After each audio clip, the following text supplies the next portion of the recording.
do a quick film segment for guys that are going through the scours right now. We're seeing a lot of this after the snowstorm. We understand that not everybody's calf problems are the same, and so we're not trying to paint with a broad brush here, but if you're squeamish, this isn't the video for you to watch. When we're looking at calves, what we're looking for is how is that skin tint. I'm pinching the top of the eyelid and then we let it go. If it stays indented where you pinch it, that calf is pretty dehydrated. That's why they end up going and getting IV fluids with this. They also have a cold mouth. If you end up taking a rectal temperature, it's going to be cold there too. Other things we want you looking for on your calves is to be feeling down across the navel for a navel infection. Now we're going to show you what one of these looks like in a calf here in a moment, but you want to give it a good squeeze, see if the calf's painful, if that one's enlarged. This one's good. This calf has scours born just before the storm started. If we come out here and we look at what else we're seeing, this is where if you're squeamish, you need to turn away.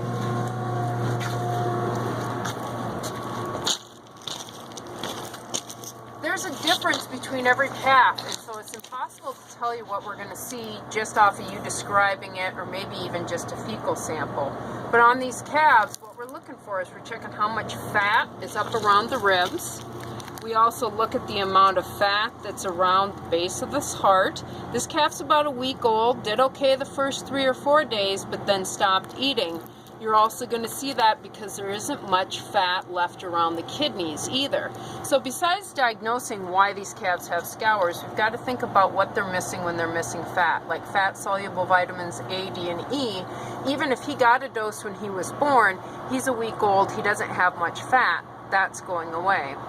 This calf had pretty bad scours, and unfortunately they don't know that he ever got hooked up to mom. So we have to take samples and send these in because the intestines look pretty much the same for everybody. You're going to have fluid filled, you're going to have areas of red lesions. For this calf here, the thing I didn't like is when I look at part of his lungs, he's got black hemorrhagic spots across that lung. So we have to be worried, did bacteria get through the bloodstream, come up here and cause massive infection?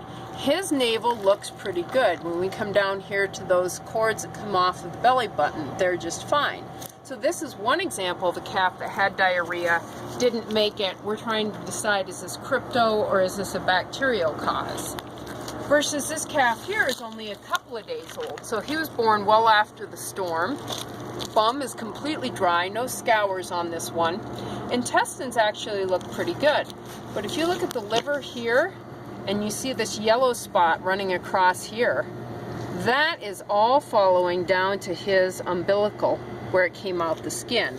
So when you felt this calf's belly button from the outside, it was kind of firm, it was a little bit hard, but when you look at the veins that come off of that going back up towards the bladder, and especially towards the one towards the liver, this guy's umbilical vein got infected and he passed pretty fast. When we look at his intestines, he's still got watery content in there, but he hasn't lost his fat. There's quite a bit more fat around the kidney.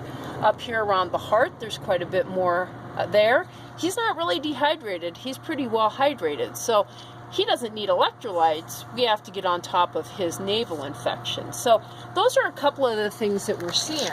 So we want to help people out. There's some always and some nevers. It's always a good idea to get a fecal sample because we can do some stains on this in the clinic to look for crypto. And if you have crypto, there are things you want to use and things you shouldn't use. But if it's something like a viral, you're going to use a different product. If you have bacteria, a different one, depending on the age. They might have coccidiosis, and we're using treatments for that. So when guys call and they say, well, I've got some Albon and some cord, I say, well, if the fecal says coccidiosis, that's a good plan. But what about some of these other things? So you might have a neighbor that's going by and using some products and it's working really well for his scours. You try them, it doesn't work at all. Another guy might put some tablets in his scours, thinks it works really well. You got to know what bug you're dealing with, and it's age dependent. It's what we see on the samples from the calf, both here and after they die. But things that always do work well is keeping them hydrated and keeping some food into them. So we can use oral electrolytes like our Replenish that you mix with 2 quarts of either water or milk.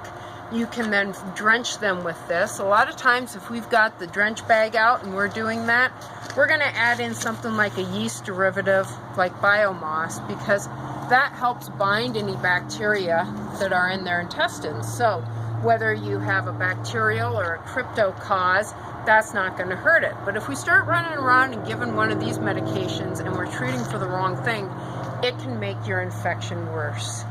Other things besides doing electrolytes is if the cow's bag doesn't have milk, we're going to have to get a bottle calf and start feeding it some milk.